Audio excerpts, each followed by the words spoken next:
মুআজ্জাজ মুহতারাম, আজকে একটি খুব গুরুত্বপূর্ণ আলোচনা আপনাদের সম্মুখে করব। যদি আমরা ভালো করে বুঝি, জানি এবং মনে রাখি, হয়তো আমাদের অনেক উপকার হবে। আল্লাহ তাআলা ইরশাদ করেন, আত-তালাকু মাররাতান ফাইমসাকুম বিমারুফ আও তাসরিহুম বিইহসান। অর্থাৎ তালাক হচ্ছে দুইবার, তারপরে ভালোভাবে সুন্দরভাবে তাকে হয়তো নিজের কাছে রেখে দেওয়া অথবা সুন্দরভাবে তাকে দূরে করে দেওয়া। মুআজ্জাজ যখন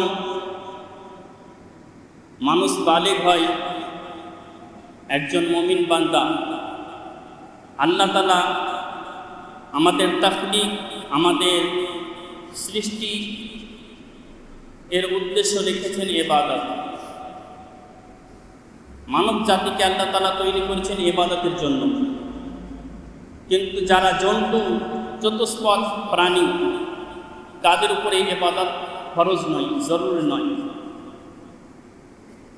আর যারা আল্লাহর নূরের তৈরি ফেরেশতা মণ্ডলী, তারা ইবাদত করেন, তারা কোনোদিন গুনাহ করেন না। কিন্তু এই ফেরেশতা এবং চতুষ্পদ প্রাণী, জন্তুর মধ্যে মানব জাতিকে সৃষ্টি করেছে। আল্লাহ তাআলা মানুষকে ইবাদতের শক্তিও দিয়েছে, আর জন্তুর মতো, প্রাণীর মতো নফসানি খাহিশও দিয়েছে। আর সেটাকে নিজের কন্ট্রোলে করে রাখার জন্য আল্লাহ তাআলা একটা বন্ধন আমাদেরকে দান করেছেন, সেটি হচ্ছে নিকাহ, বিবাহ।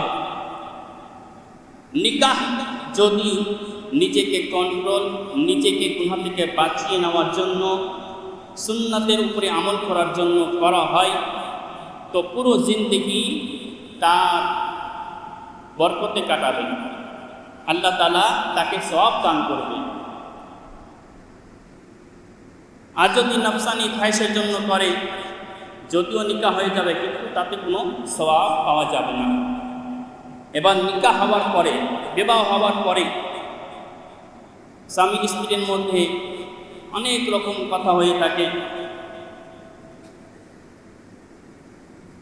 তাতে নিজেকে আটকিয়ে রাখা, একে অপরের সাথে জড়িয়ে রাখা, এটা খুব ভালো, আল্লাহ তাআলার পছন্দনীয় কাজ। কিন্তু অনেক দাম্পত্যের মধ্যে অ্যাডজাস্ট হয় না। পরিবেশ আলাদা, স্বামীর পরিবেশ আলাদা, স্ত্রীর পরিবেশ আলাদা। অনেক নিজেকে বোঝাবার চেষ্টা করে, কিন্তু না চালিয়ে থাকতে পেরে অনেক রকম বিচার হয়, সালিশ হয়, বিভিন্ন রকমের ফিতনা ও ফাসাদ তাদের মধ্যে দেখা যায়, এবং একে অপরের মধ্যে নিজেকে কষ্টের মধ্যে থাকা অনুভব হয়। স্বামী ভাবে আমি কষ্টের মধ্যে রয়েছি, স্ত্রী ভাবে আমি কষ্টের মধ্যে রয়েছি। আবার কোনো সময় শয়তানের চক্রান্তে পড়ে একসাথে 3 তালাকের কথাও বলে দেওয়া হয়, আল্লাহ তাআলার পানাহ। আর এটা শুধু নিজেই ক্ষতি করে না, সে যে নিজের সংসারের ক্ষতি করলো সেটা না, বরং একটা সম্প্রদায়ের ক্ষতি করলো। ইসলাম ধর্ম এত সুন্দর ধর্ম, যেটা আমাদেরকে পরিকাঠামো দিয়েছে পুরো জিন্দেগি চালানোর জন্য, সেই পরিকাঠামোর উপরে আঘাত করা, ইসলামের আহকামের উপরে আঘাত করা, ইসলামের নিয়মের উপরে একটা আঘাত করা হয়। সেটা কিভাবে? আল্লাহ তাআলা বলেছেন, আত-তালাকু মাররাতান, তোমাদের ছুটকারার জন্য খুব বেশি তালাক হচ্ছে 2, যদি অ্যাডজাস্ট না হয়। কিন্তু এটা সর্বপ্রথমে নয়, আল্লাহ তাআলা আগেই আমাদেরকে ইশারা করে দিয়েছেন। সূরা নিসার মধ্যে আয়াত নম্বর 35 আল্লাহ তাআলা ইরশাদ করেন, ওয়া ইন খিফতুম শিকাকা বাইনিহিমা ফাবআথু হাকামান মিন আহলিহি ওয়া হাকামান মিন আহলিহা।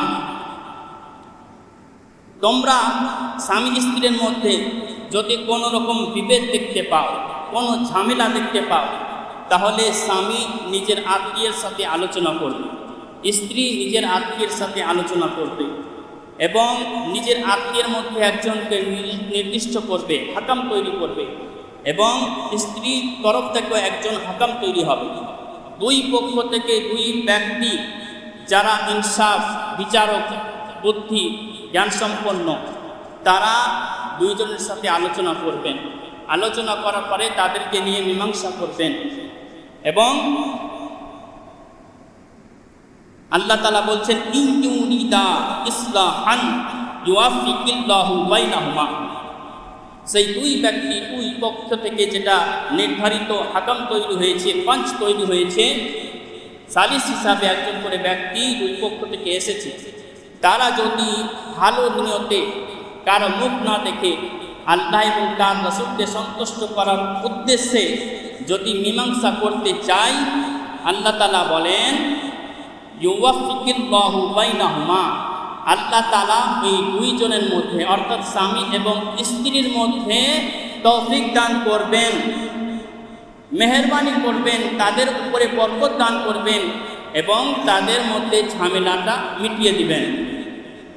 ইন্নাল্লাহা কানা আলিমান খাবীরা, নিশ্চয় আল্লাহ তাআলা জাননেওয়ালা এবং খবর রাখনেওয়ালা। আচ্ছা বলে দিব, লাস্ট বলে দিব। নিশ্চয় আল্লাহ তাআলা জাননেওয়ালা এবং খবর রাখনেওয়ালা। আল্লাহ তাআলা তো জানছেন, সবার খবর আল্লাহ তাআলা রাখেন, ভিতরে কি আছে, এমনকি আমাদের পেটের ভিতরে নারী বুড়ি কেমন করে রয়েছে সেটা আমাদের জানা নেই, কিন্তু আল্লাহ তাআলা সব কিছু জানেন। তো তাদের যদি এইভাবে মীমাংসা, দেখুন কোরআন যেরকম আমাদেরকে বলেছে সেই রকম যদি আমরা পন্থা অবলম্বন করি, আজকে কোনো কাচারিতে যেতে হবে না, কোনো থানায় যেতে হবে না, কোনো আপনার অন্য মাযহাবের কোনো অনুসরণ করতে হবে না।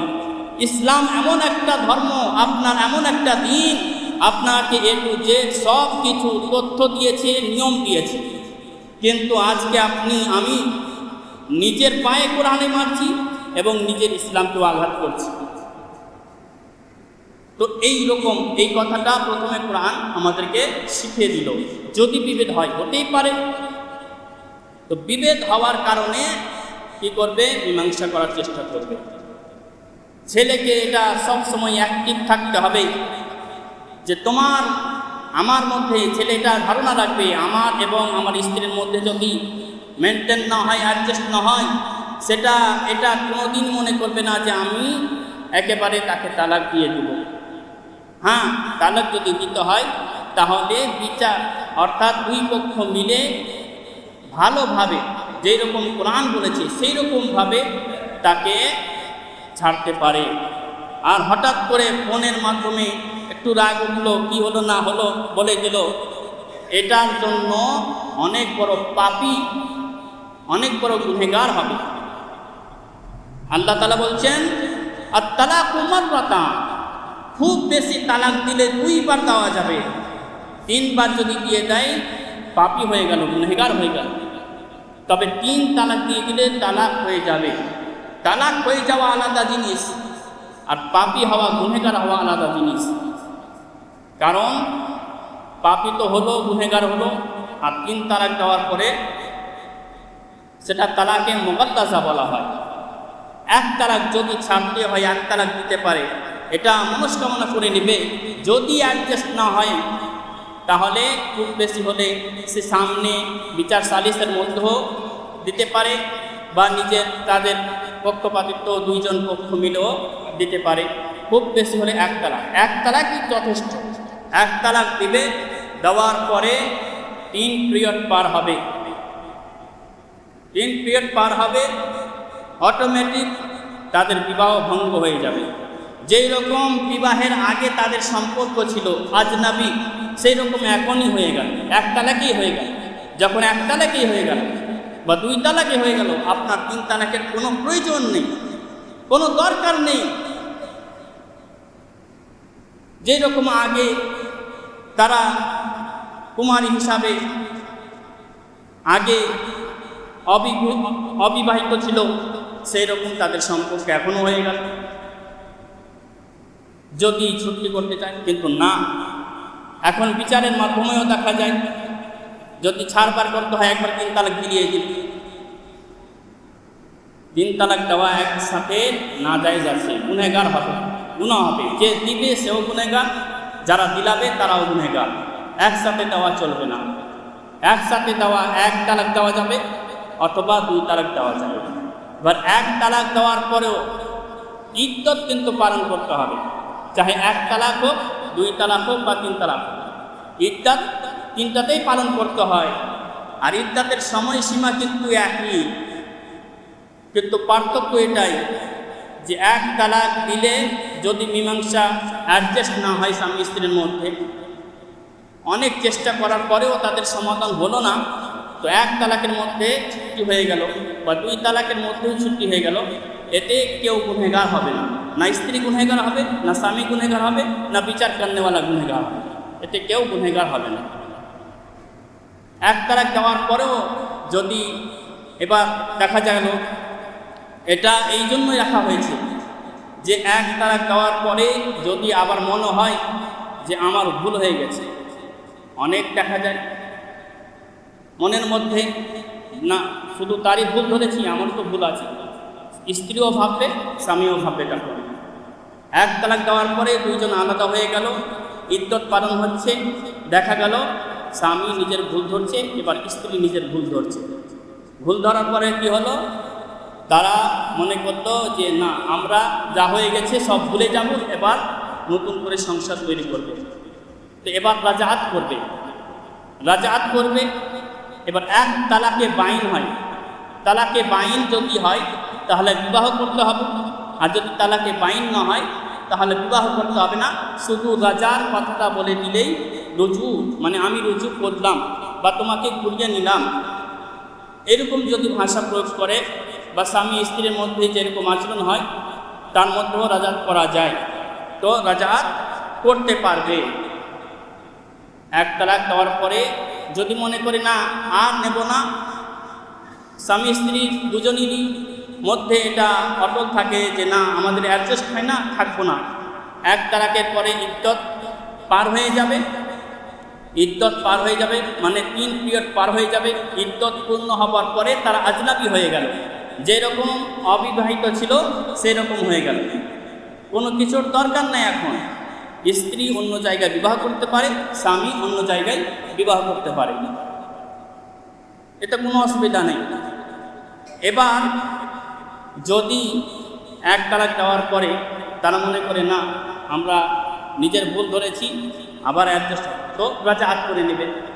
এবার রুজু করার পরে বা রাজাত করার পরে তারা একসাথে আবার থাকতে পারবে। বেশিরভাগই এটা দেখা যাবে যে তারা জীবনে আর তালাকের ভাববে না, কোনোদিনই ভাববে না, কারণ ধাক্কা খেয়ে যাবে সেখানে। এবার যদি আরও দরকার হয়, দেখা গেল যে না 1 তালাক দেওয়ার পরেও যদি ইচ্ছা হয় কিনা আরও তালাক দিব, তো দিতে পারে, 2 তালাক পর্যন্ত দিতে পারে। 2 তালাক আল্লাহ তাআলা বলছেন আত-তালাকু মাররাতান, যদি ছাড়তে হয় তো 2 তালাক, খুব বেশি হলে 2 তালাক। এবার 2 তালাক দিয়ে বা 1 তালাক দিয়ে ছাড় করা হয়ে গেল, বিবাহ ভঙ্গ হয়ে গেল। তালাকে বাইন যদি দিয়ে থাকে, মানে 1 তালাকেও বাইন হয়, 2 তালাকেও বাইন হয়। বাইন বলতে শুধু তালাক শব্দ ব্যবহার করবে বলেই তাতেই তালাক হবে না। কেউ যদি বলে আমি তোকে ছেড়ে দিলাম, এটাও তালাক হয়ে গেল, এটাও তালাক। তো এখানে তালাকে বাইন করবে, 1 তালাক করবে, 1 তালাকে বাইন করবে, তো তালাকে বাইন হওয়ার পরে ছুটি হয়ে গেল। এইটা কিসের জন্য রাখা হয়েছে? তালাক। আল্লাহ তাআলা জায়েজ কাজের মধ্যে অপছন্দ কাজ হচ্ছে আল্লাহ তাআলার কাছে এই তালাক। তালাক যদি দিতে হয় 1 থেকে 2, কখনোই 3 ব্যবহার করতে হবে না। 3 কখনোই ব্যবহার করতে হবে না, নচেত গুনহগার হবে। হ্যাঁ, যদি প্রথম আর যদি তাদের মধ্যে 3 তালাক দেওয়ার প্রয়োজনই মনে হয় কি না 3 তালাকই দিব, যেমন করে হোক 3 তালাকই দিব, তো একসাথে দিতে পারবে না। 1 তালাক দিবে যখন সে পরিষ্কার থাকবে, পিরিয়ড চলবে না সেই সময়। আবার পিরিয়ড আসবে, আবার পরিষ্কার হবে, 2 তালাক দিবে। আবার পিরিয়ড আসবে, পরিষ্কার হবে, 3 তালাক দিবে। তো এইভাবে 3 তালাক দেওয়ার অনুমতি রয়েছে। একসাথে কখনোই অনুমতি দেওয়ার নেই। কখনোই এটা ভাবতে হবে না যে আমি তালাক দিয়ে দিব, বা ব্যবহার কখনোই করতে হবে না। এতে কি হচ্ছে? আপনারও ক্ষতি হচ্ছে, আপনিও পরে আফসোস করছেন। আর দিনে ইসলামেরও একটা ক্ষতি। কীভাবে? তো তারা বিভিন্ন রকমের কুমন্ত্রণা, অন্য মাযহাবের মানুষেরা কতই না শুধু ত্রুটি খুঁজে বেড়াচ্ছে। ইসলামের মধ্যে ত্রুটি কোথায় আছে? তালাকটা এই জন্য প্রযোজ্য করা হয়েছে, যদি তালাক প্রযোজ্য না হতো, যেই ধর্মের তালাকে প্রযোজ্য নয়, একটা স্ত্রী রাখতে হবে মরা অবধি, দেখা গেল তাদের অ্যাডজাস্ট হয় না, তাদের মধ্যে কী হয়? হয়তো স্বামী স্ত্রীকে মার্ডার করে, আর না হলে স্ত্রী স্বামীকে মার্ডার করে। তো তার থেকে তো এটাই ভালো হলো, মার্ডার করা থেকে ছুটি নিয়ে নেওয়া, এটাই তো ভালো। এটা কোন সময়? যখন দুইজনের মধ্যে একেবারে অ্যাডজাস্ট হয় না, তখন এটা প্রযোজ্য করা হয়েছে। কিন্তু মানুষ মনে করছে না, একবারে খেলনা নয় এটা। একজন নবী পাক সাল্লাল্লাহু আলাইহি ওয়াসাল্লাম বসেছিলেন, এমন তো অবস্থায় একজন এসে নবী পাক সাল্লাল্লাহু আলাইহি ওয়াসাল্লামকে বলছে, ইয়া রাসূলুল্লাহ, অমুক জন 3 তালাক দিয়ে দিয়েছে। আপনারা হাদিস যদি শোনেন, আমি হাদিসের এবারত ধরে তুলে ধরছি। সামিতু মুহাম্মদ ইবনে লুবাই ক্বালা উখবিরা রাসূলুল্লাহ সাল্লাল্লাহু আলাইহি ওয়াসাল্লাম আন রাজুলিন তাল্লাকা ইমরাতাহু সালাসা তাতলিকাতিন জামিয়ান ফাকামা গাদাবানান সুম্মা ক্বালা ইয়ালআবু বিকিতাবিল্লাহি ওয়া আনা বাইনা আযহুরিকুম হাত্তা কামা রাজুল ওয়া ক্বালা ইয়া রাসূলুল্লাহ আলা আব্দুল্লাহ। একজন এসে বলছে, ইয়া রাসূলুল্লাহ, আমজন 3 তালাক দিয়ে দিয়েছে। নবী পাক সাল্লাল্লাহু আলাইহি ওয়াসাল্লাম এমন রাগান্বিত হয়েছেন, বসেছিলেন, উঠে গেলেন, দাঁড়িয়ে উঠে গেলেন। আল্লাহর কিতাবের সাথে খেল করছো তোমরা, একেবারে মানে এত রাগান্বিত হয়েছে। এইরকম অবস্থা থেকে একজন সাহাবী বলছেন, ইয়া রাসূলুল্লাহ, আপনি অর্ডার দিন, আমি এখনই গিয়ে তার গর্দন মেরে তাকে কতল করে দিচ্ছি। দেখুন কতটা খারাপ। আর আপনি ফোনে একটু রাগ হলো দিয়ে দিলেন, লজ্জা করে না? নিজে তো দিনই শিক্ষা অর্জন করেননি, নিজের পায়ে কোরআনি মারছেন, আর নিজের ইসলামকে বদনাম করছেন। কখনোই 3 তালাকের কেউ ভাববে না। যদি দিতে হয় মীমাংসা করে 1 তালাক দিবে অথবা 2 তালাক দিবে, এটা মনে করে রাখতে হবে। আর যদি আল্লাহ তাআলার রহমতে একটু অ্যাডজাস্ট করতে হয়, আল্লাহ তাআলা আগে বলে দিয়েছেন যে হাকাম তৈরি করো, আগে চেষ্টা করো স্বামী স্ত্রীর পক্ষ থেকে 2 জনের পক্ষ থেকে 1 জন করে মানুষ তাদের মধ্যে যেন মীমাংসা করে। এটা কোরআনের হুকুম, আগে এটা করে দেখো। যদি হয় তাহলে ঠিক আছে, তাতেও যদি না হয় তাহলে 1 বা 2 আত-তালাকু মাররাতান ফাইমসাকুম বিমারুফ আও তাসরিহুম বিইহসান। 2 এর মধ্যে যদি রাখতে চাও রেখে নাও, যদি ছাড়তে চাও ছেড়ে দাও, ভালো, এতে গুনাহ হবে না। অতএব এটা আমাদেরকে সকলকেই মনে রাখা উচিত। মুআজ্জাজ, এছাড়াও আরও অন্যান্য বিষয় আছে। যাই হোক, আল্লাহ তাআলা আমাদেরকে সুবুদ্ধি দান করেন, আমল করার তৌফিক দান করেন। ওয়া মা আলাইনা ইল্লাল বালাগ। আসসালামু আলাইকুম ওয়া রাহমাতুল্লাহি ওয়া বারাকাতুহু।